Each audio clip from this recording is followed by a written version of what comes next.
Larry Bird, most savage moments. Yo, guy, can't wait to see more of this guy. Supposedly he was a trash talker too. So let's get it. A part of the reason why Larry Bird was called legend was his brilliance as a basketball player. And the other part were his legendary and vicious trash talking. Was he about to swing? Bird was a killer on the court. He had a foul mouth, and he wasn't afraid of anybody. This explosive combination gave birth to some of the most ruthless trash-talking stories in NBA history. Yeah, see, so here are the 10 best Larry Bird savage moments. I don't know what. I'm pretty sure there's a video about trash talking. Gotta check that out later. Shooting contest. The three-point shot in the NBA was first introduced in the 1979 NBA season, Larry's rookie year. 7 years later, at the 1986 All-Star Weekend in Dallas, the NBA brought the first official three-point shooting contest to the scene. Larry won it, and repeated next year at the All-Star Game in Seattle. In 1988, he was going for a three-peat in Chicago. Damn. Before the start of the contest, Bird entered the locker room, did not speak a word to the other competitors, and just took a good look at them. He finally said, "I'm just looking which one of you is going to come in second." The room was filled with silence. Damn. They all knew what kind of a shooter Bird was. Of course, Larry would go on to win again, proving that he's the best shooter in the world. He won without taking off his tracksuit, famously raising his hand while the contest-clinching three was still in the air. Response to Craig Hodges. Craig Hodges was one of the best shooters in the 80s, and he competed in the three-point shooting contest with Larry each time Bird was participating. Larry won 3 times, and Craig finished second twice. When Hodges finally took home the title of the best three-point shooter at the All-Star Weekend in 1989, reporters asked him if the main reason for his victory was Bird's injury and non-participation. Craig said, "Larry knows where he can find me," and Bird replied, "I know where, at the end of the Chicago Bulls bench, the left-handed gang." Damn! Holy shit, yo. That's crazy. That's foul, man. Yo, why you gotta do him dirty like that?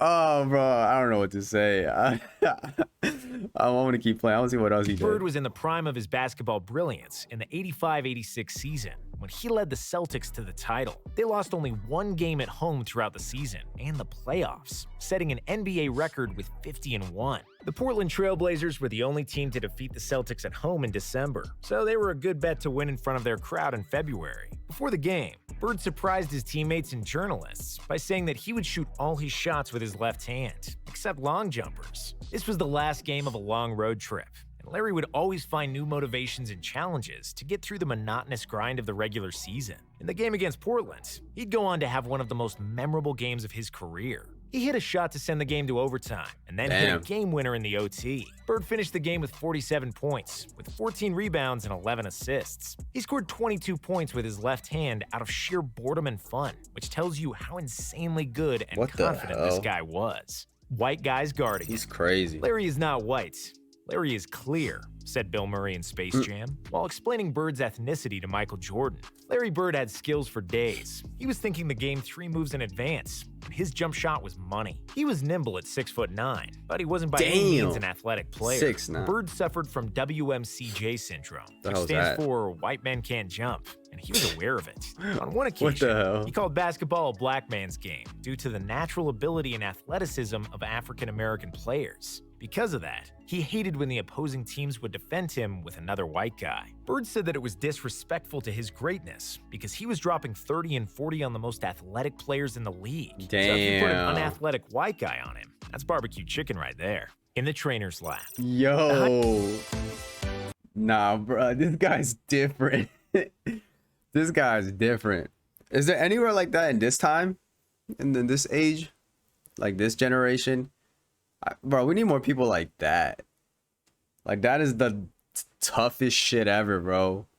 I feel like nowadays people are just like, just getting mad about everything, trying to look tough, and like, yo, fight me, dog, fight me, dog. But this dude was about it. He was good on paper as he was on the court physically. Like, this dude just had it like that and was a G. He kind of reminds me of Zlatan Ibrahimovic from soccer. You guys don't know. If you do, you know what I'm talking about. But yo, yeah, this guy, different. Scoring game in Larry Bird's career came in the 1986 season, in a game against Dominique Wilkins in the Atlanta Hawks. At the beginning of the first quarter, it was obvious that Larry is in the zone. He'd hit everything he threw to the basket, with the announcers repeatedly saying they were watching the greatest shooting exhibition in basketball history. Damn. Bird scored 60 on 61% shooting and 15 of 16 on free throws, hitting ridiculous shots over several players. During the game, he 6'9", suddenly bro. said, "in the trainer's lap," to Hawks players, which meant he would try to make a three from the corner near the opposing bench. He got the ball, made the shot, and one Hawks player who tried to guard him tripped over and fell exactly into the trainer's lap, just like Bird predicted. The Hawks bench was so amazed that they were laughing and high-fiving each other, totally perplexed by Bird's brilliance. After that, they were fined by their coach Mike Fratello for cheering on the opposing player, tormenting Dennis Rodman. What the Dennis fuck? Rodman was one of the best defenders in NBA history. Oh, I've seen a documentary of like MJ on Netflix, and MJ be talking about it, and I'm like, yo, I fuck with this dude. With quick feet, long arms, and a motor that never shut down. He was a pest, an annoying pest who never stopped guarding, provoking, and getting into everybody's face. And he used to be a nightmare for scorers around the NBA. However, when he was just starting out, he needed to get some schooling from Bird. After Larry scored 4 consecutive shots over Rodman, he opened his mean mouth and started destroying Rodman. Bird started yelling at Rodman's coach, Chuck Daly. "Who's guarding me, Chuck? Is anyone guarding me? You better get someone on me or I'm gonna go for 60. Even though Rodman was almost superglued to him in an effort to deny him the ball, Bird was at his sarcastic best. "I'm open. Hurry up before they notice nobody is guarding me. Merry effing Christmas." 1990. Larry Bird loved to play against the Indiana Pacers, where he was always greeted as a king. It was where the hick from French Lick grew up. Made his first. The thing, like, it's not even like cockiness to me. It just, he has this confidence in him that is able to be backed up. That's why I don't feel like he's cocky to me at all. I feel like people who are cocky try to show something but can't back it up. This guy, like, he can do what he can without being cocky, literally just by being confident. He can do what he can because it's him. He can do it. Like, damn, bro. I wish I seen him play. This is crazy.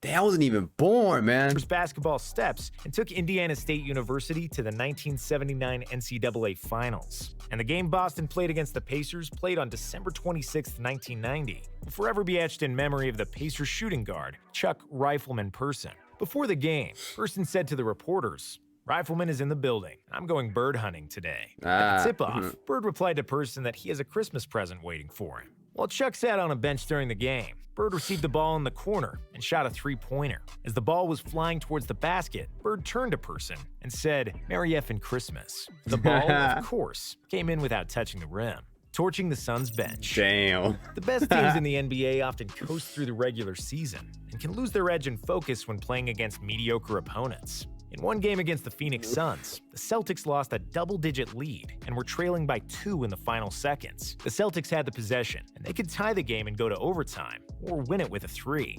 Larry knew his Celtics shouldn't be losing a game to the Suns, and he wanted to play no overtime. So he went to the Suns bench and told all the players and coaches what was about to happen. "Yeah, I'm going to bust a 3 on you guys and just go home. I'm tired of this." Unsurprisingly, he lived up to his word. As the ball was still in the air, he turned towards the Phoenix bench and yelled, "Told you so," as the ball was going through the net. Calling his shot against Xavier McDaniel. Dog, you think he can see the future? Is that why he's good? You know how we can only access like 10% of our brain? What if this dude had like, he can access 11%? This guy's different.